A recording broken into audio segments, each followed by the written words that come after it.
ስለ 1 ቢሊዮን ብር የጉሮሮ ለጉሮሮ ትንቅንቅ ሆነዋል።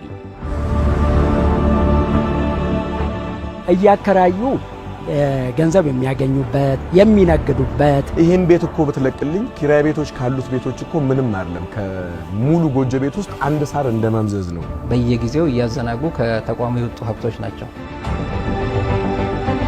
በገንዘብ ሲተመኑ ወደ 12 ቢሊዮን እንግዲህ ደሞዝ እኮ እኮ ነች።